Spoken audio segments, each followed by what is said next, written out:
How did you get anti-Hollywood all of a sudden, having never made a movie in Hollywood yet? Well, I was disposed against it mainly because of my first experience in trying to get a job, with Haskell and what have you, and not being able to. A lot of people can point at you as the sponsor of violence. Oh, they do all the time. In the street. It's terrible. They come and bash me on the head and... And we never saw any happy photos with Gene Hackman or things like that. Thank you. F*** him. If he's not happy, what do you want me to do about it?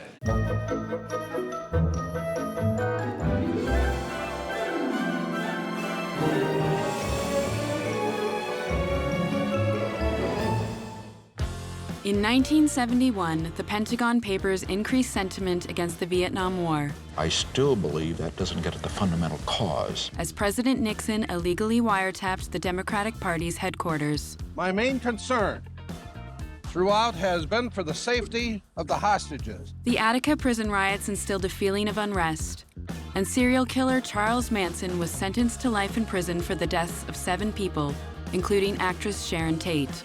And I said, Joel's gonna come out smoking, and I ain't gonna be joking. The fight of the century saw Muhammad Ali lose his title as heavyweight champion of the world to Joe Frazier. And Ed Sullivan ended his decades-long reign as television's preeminent late-night host. In Hollywood, a new generation of filmmakers emerged from the ashes of the studio system, with notable debuts by George Lucas and Steven Spielberg.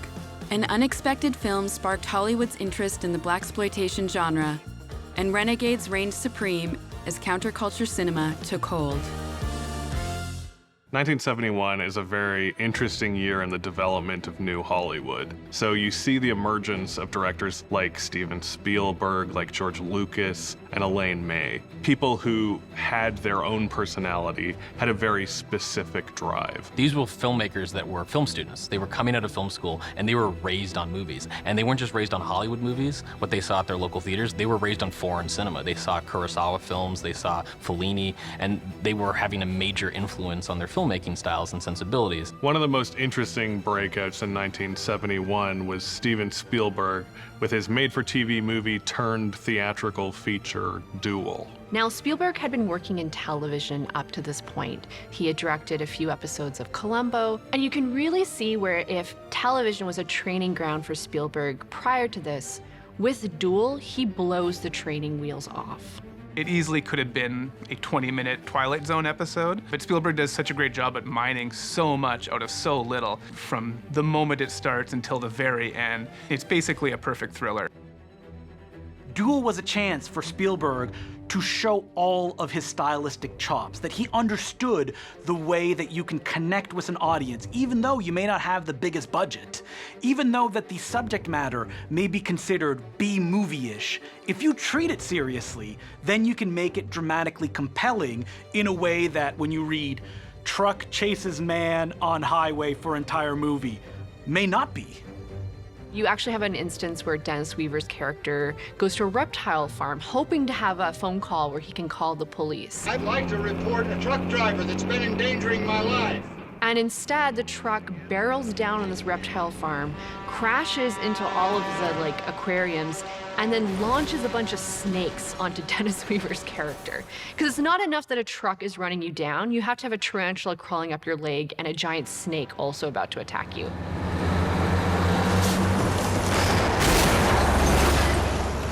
When you go back and look at Duel now, it feels like a sketch, but as a sketch, it's also kind of a work of art.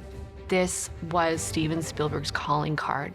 It makes sense that studios took a big chance on him. It really was Duel that set him apart and changed Hollywood history. You watch that and go like, I have a car, I could make Duel. I could just go out on the road and figure out these sequences. I think it's impossible to watch that movie and not learn something about direction. So in the same year that we have Spielberg making his debut, we also have his closest pal and buddy, George Lucas. George Lucas in 1971 releases THX 1138, and this is a feature film that is based on his thesis film from 1967 when he was a student at USC.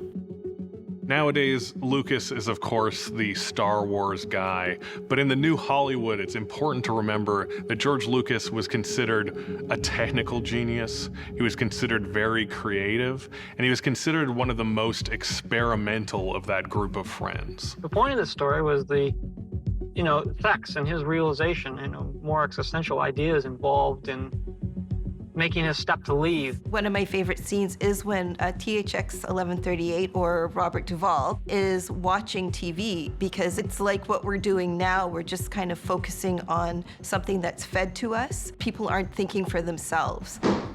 Where did you get this car? I was just issued it. I took it for a test drive and ran straight through a crowd at the dispersal center. George Lucas never made a movie like that, ever again. He would talk about it, he would say, oh, one day I'm gonna go back to making small, independent, experimental films like THX 1138, but it never happened. You look at it now and it's the primal scene, it's the wellspring and the epicenter of this huge force in pop cultural mythology. It's not like Star Wars, but I think without it, Star Wars doesn't exist, or without it, maybe he doesn't have the confidence to make Star Wars a few years later.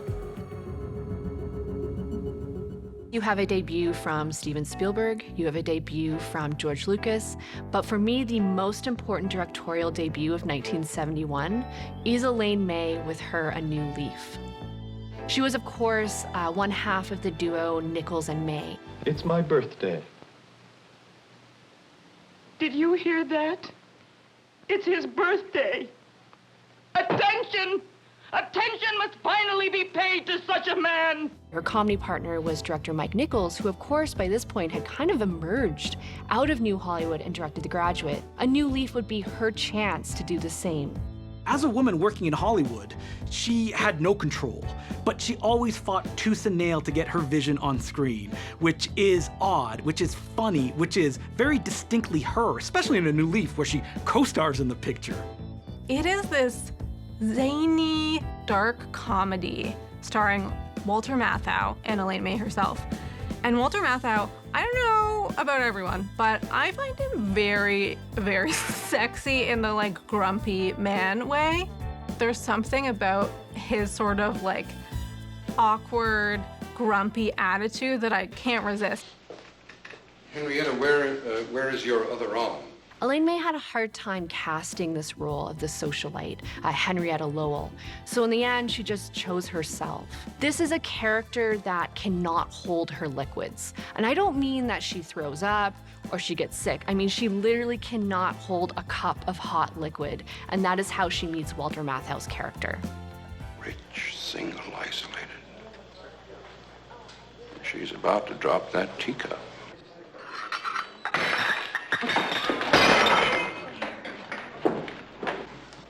She's perfect. What it does offer is kind of a perfect 100-minute compilation of some of the best sketch comedy I've ever seen in my life. She's always doing something bizarre and hilarious, and there's just so many subtle nuances to everything she does. For example, every time she's sitting down and stands up, crumbs fall from her lap. It's said that a lot of the feminism in Elaine May's original script was edited out from her long 3-hour cut into the film we see today. It's fascinating because in spite of knowing that there was more political messages excised from the film, I think it's still a very touching and feminist romance. Anyone who watches Willy Wonka has the same thing to say about it. It's one of the scariest movies of all time. It really is. It's an unusual movie. It's based on a book whose author hates the movie. It is directed by a documentary filmmaker who had no business making this kid's movie. And it is funded by a chocolate bar company. But it all kind of works together. All those unlikely elements really ended up making a unique film. One of my favorite scenes is basically when we meet Willy Wonka. He comes out with a cane, and it introduces you to a world that you're not exactly sure what's gonna happen, and nothing is as it appears.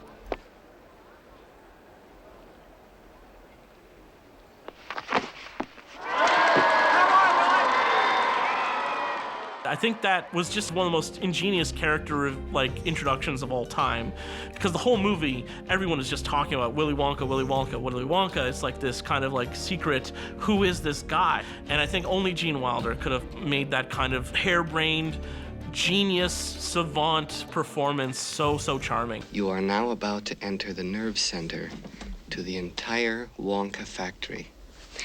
Inside this room, all of my dreams become realities. And some of my realities become dreams. A really interesting fact about the movie is a lot of the kids' reactions are real. Quite often they hid what they would be doing from them. When they go into the chocolate room and they're all amazed, that is the first time they saw that set. Whoever decided that it was a great idea to have the boat ride scene in a children's movie, it's so unpleasant and scary. I mean, I applaud it. As a fan of horror cinema, I think this is like definitely one of the top 10 horror scenes ever. He starts singing, there's no knowing where we're rowing, and everybody's screaming, and there's scenes of chickens' heads being cut off in the background. Literally, the children thought that Gene Wilder had actually lost his mind during the filming of that particular scene. You just really wouldn't see something that potentially disturbing in many kids' films nowadays. And what this film completely gets right, I think that children's films don't get right anymore, is that the stakes seem very real. It's a fantastic story, but the kids do seem like they are in real danger. I also have always been a big fan that the movie doesn't shy away from the darker aspects of the book. You really get a sense oh, these kids are kind of which I think is great. And it's not just the children are punished in Willy Wonka and the Chocolate Factory. The parents who created them are as well. This is a film about punishing them and rewarding good behavior, rewarding the Charlie Buckets of the world.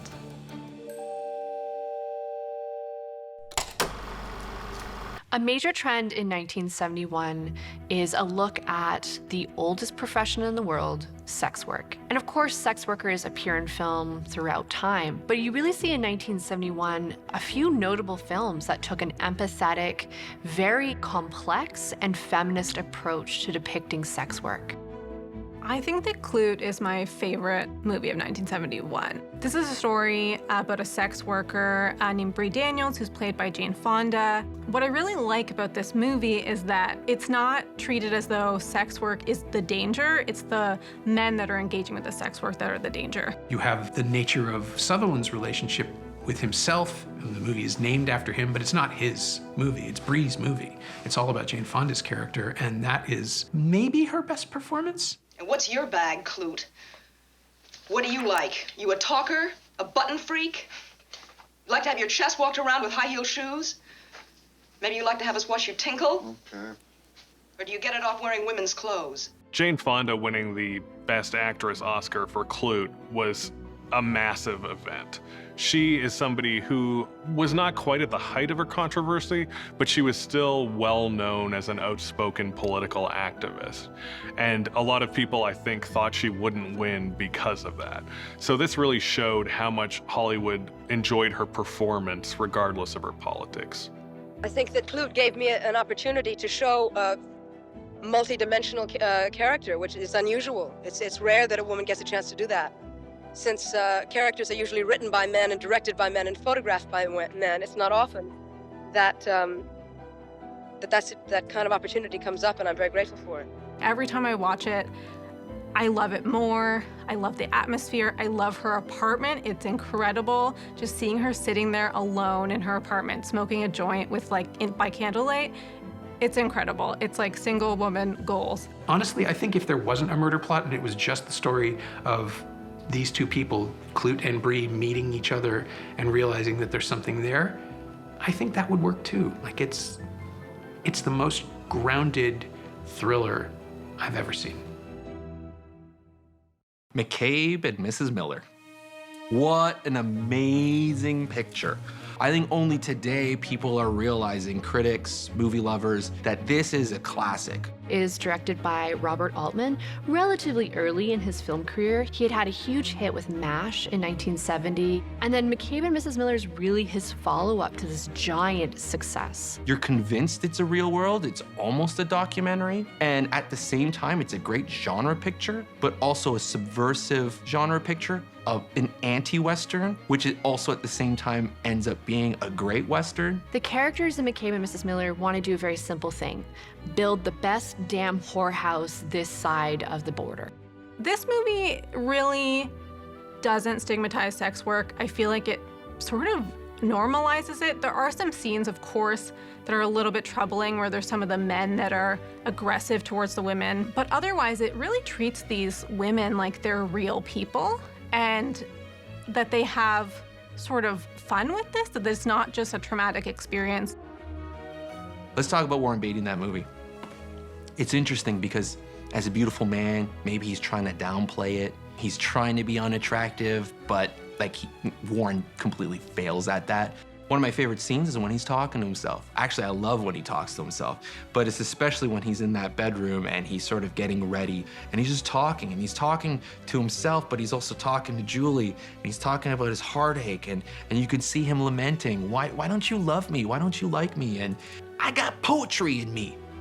You know, I got soul, and he's just talking. He's like, of course I'd be the type of guy who falls in love with a prostitute. Of course, but hey, I guess that's just me. You're freezing my soul. You're freezing my soul. One of the most significant Canadian films of 1971, and in fact, going on, one of the most significant Canadian films ever made, was Monoglo Antoine. Monoglo Antoine tells the story of a young boy in Duplessis-era Quebec, Maurice Duplessis being the premier of Quebec during the 1950s, who held such a firm grip over the sort of morality and behavior of the Quebecois in the 1950s that he really did come to define a kind of an era. It's impossible to talk about filmmaker Claude Chutre in the modern context without discussing and acknowledging the potential history of abuse he has behind him. At the same time, his legacy in the Canadian film industry is absolutely massive. The films he created defined Quebecois cinema for a generation, and to ignore these movies or bury them in time would be to deny the collaborators that he worked with, who all did great work alongside him. Monoglo Antoine is a coming-of-age film. It's about specifically the coming of age of a young boy named Benoit in a very rural mining town in Quebec. But arguably, this film is an allegory for the coming of age of Quebec. If I had to choose my favorite scene in Monoglo Antoine, I think it's when the general store is totally bustling, and then suddenly this beautiful woman walks in and everyone stops.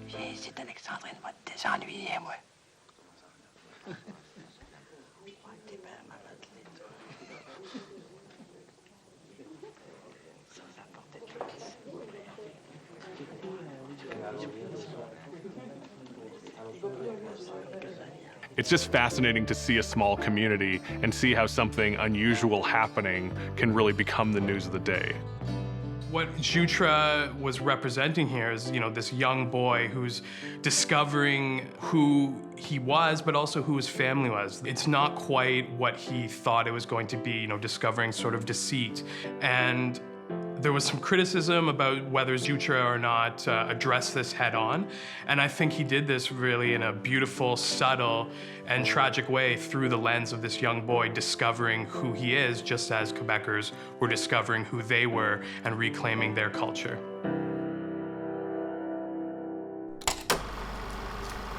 Two of the most iconic rogue police cops appeared in 1971, Clint Eastwood as Dirty Harry and Gene Hackman as Popeye Doyle in The French Connection. Dirty Harry is a movie that was brought to Clint Eastwood after it had been shown to a number of different performers.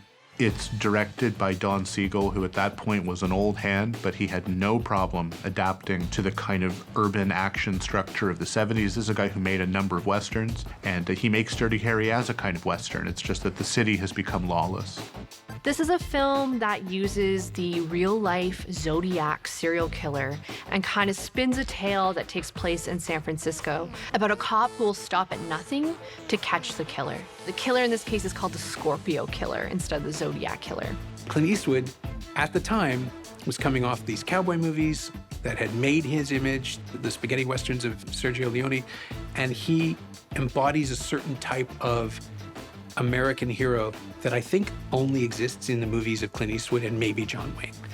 He's never wrong, he oversteps, but it's always for the right reasons, and even though collateral damage is massive, he gets results, he gets his man, he gets the job done.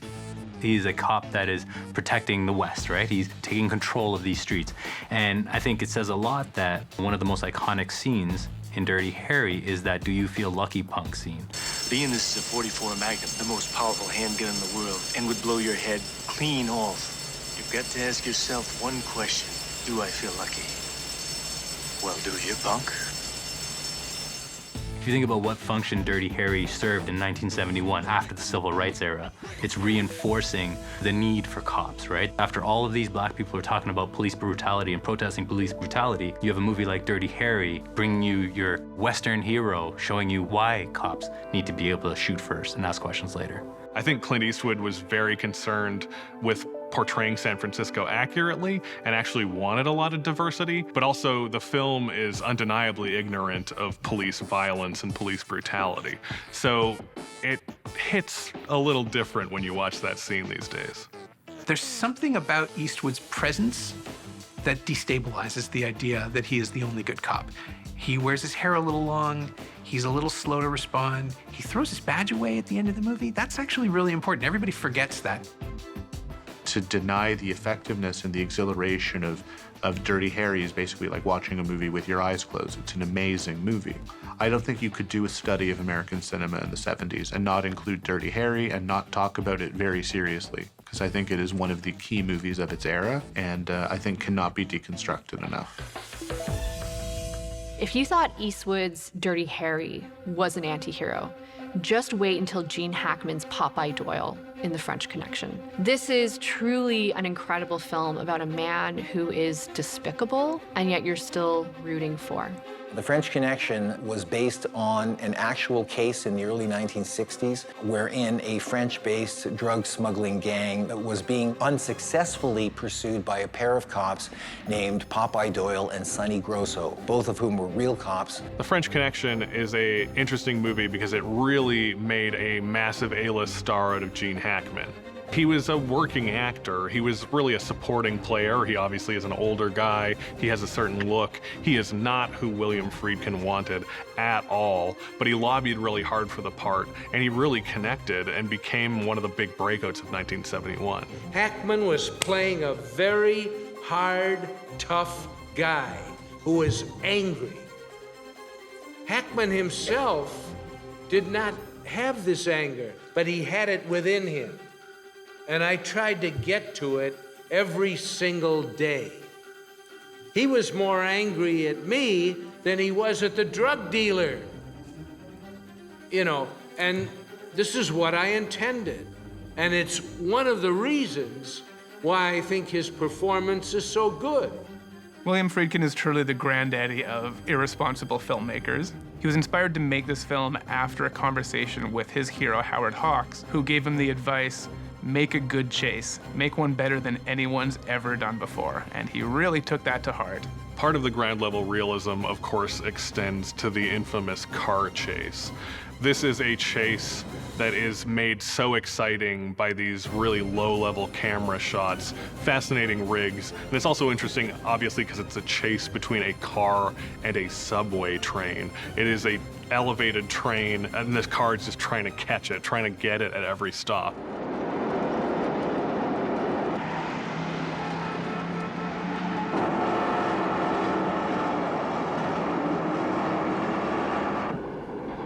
such a drastic change from the way that Hollywood movies were shot in the 60s and before that, where you'd have these very constructed sets that allowed the actors all the space that they needed. The camera had so much space to move. It was often very evenly lit. There's an artificialness to it. But then there was this, I think, quite fueled by the French New Wave. And just sort of European cinema in general. Exactly, this push towards realism. And you see it in the beginning of French Connection, the handheld camera, or even when the camera is not handheld and he's putting it on a tripod, he's got a long lens across the street, and he's just trying to make it feel like they are running around the streets.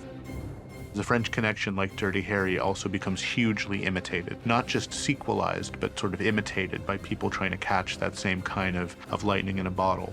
But when it struck the first time, it felt like something very new. And as sort of the officially garlanded movie of 1971, the official Best Picture winner, Best Director for Friedkin, Best Actor for Hackman, you know, it has a pretty formidable place in the history of 1971. 1971 saw the birth of blaxploitation as a genre, and it was a very important genre for what it was responding to. When we have something like Shaft, the pedigree is actually very impressive. Blaxploitation wanted to turn this on its head. Not only were there black men in the lead, and sometimes black women, but they were powerful, they had sexual appeal, they weren't entirely respectable, they had agency, and they took action.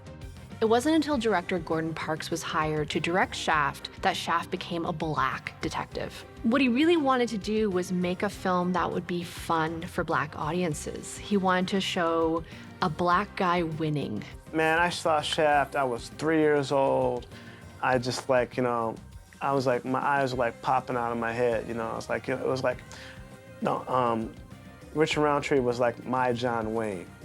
You know, I mean, he was like a bad cat, you know, he's like dressing fly and kicking butt and like getting all the girls and that's everything. And, you know, I was like, wow, I want to be like him.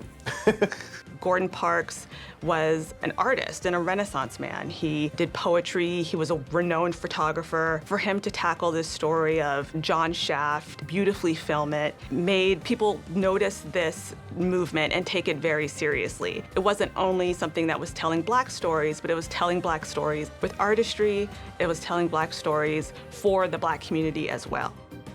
MGM did everything that they could to make this a hit with black audiences, but what they didn't predict was the crossover success. It was a tremendous hit with both black and white audiences. Everybody was seeing this film when it came out. I think if I have to narrow down the best part of Shaft, it is really the action sequences. He has wonderful kind of Popeye Doyle-esque stakeouts and a lot of wonderful turns in his detective work, but the action is just nuts. I mean, he throws guys out windows, he beats people up so well. Everything's gonna be all right, man. Let's move it in and be quiet. Move it in and be quiet.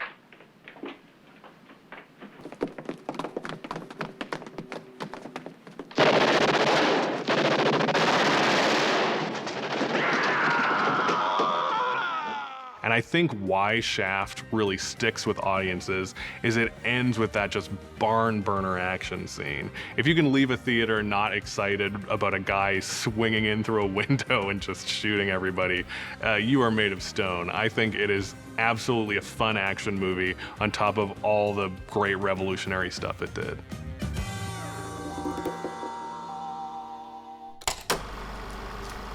He made the main character, the anti-hero, a violent, evil force. Right. And therefore, of course, it made it very difficult for people to accept it.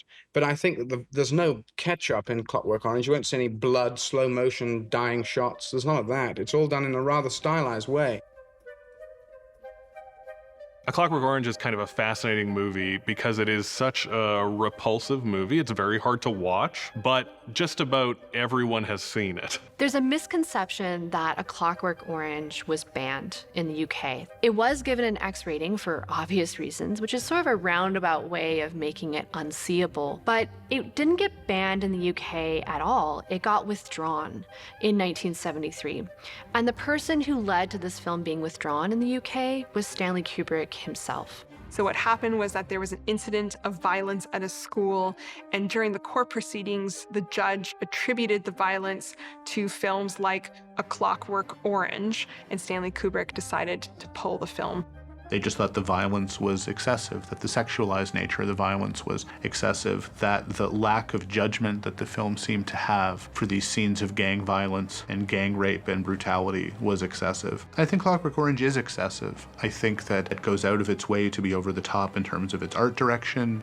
More than anything else, I think the reason we're still enamored with that movie is because of how it looks, the costumes, the set and the art decoration, and the style. If ever a Kubrick movie needed to be held together or saved by a performance for all the talent he had as a director, Clockwork Orange is the one where the actor does it. Because what Malcolm McDowell manages to do is hold you in this kind of complicit thrall the way that the character needs to, the way he does on the page, and McDowell is absolutely amazing. Not true, sir. It was only a slight old shock. She was breathing, I swear it. I've just come from the hospital. Your victim has died. Obviously, the most remembered scene is that of the Ludovico method, the part where Malcolm McDowell's eyes are pulled open and he is forced to watch a film. It is a scene that is so iconic, partially because it's dealing with cinema, because it's dealing with art and brainwashing, but I think it's also iconic because it is really happening. Malcolm McDowell's eyes were truly being held up by those pincers. There was no kind of special effects. That was actually what was being done to his face. No matter how old you are, no matter how many times you've seen it, in the end, you're gonna feel queasy and unsettled, and it's an unpleasant experience because that's what Kubrick wants it to be. It's showing a criminal and the ways they try to reform him, and also the ways he's manipulated by both political sides to their ends. It also shows a criminal who arguably is still criminal. All of these machinations are happening around him, and he never learned a lesson. He never got better. But I think the film really works because it has that final shot. That shot where you don't know what to think. You don't know if the character is good or bad or what kind of future we're being led into.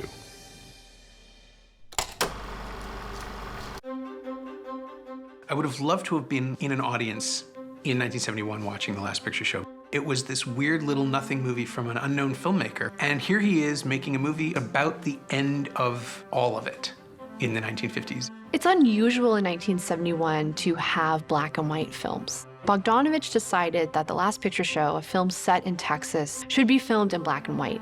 And he partially came to that conclusion over the breakfast table with Orson Welles, who had been staying at his house for a few months. Imagine having that brain to bounce ideas off of. You have Peter Bogdanovich, who's this like young 31-year-old filmmaker, and I think what's so fascinating about him is that he doesn't want to look forward. He doesn't want to innovate film. He wants to look backwards. The Last Picture Show is also very fascinating because it's a huge coming out, not only for its stars Jeff Bridges and Sybil Shepherd, but also for almost every major actor in the film. Cloris Leachman, Eileen Brennan, Ellen Burstyn, all these actors had not really been seen at this scale before, and this film absolutely made all of their careers. There's a scene that I always come back to in The Last Picture Show, and it's the first time JC and her boyfriend, Dwayne, played by Jeff Bridges, have had sex.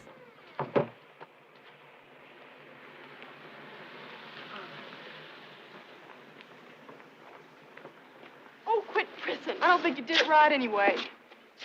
I think The Last Picture Show is a film about disappointment.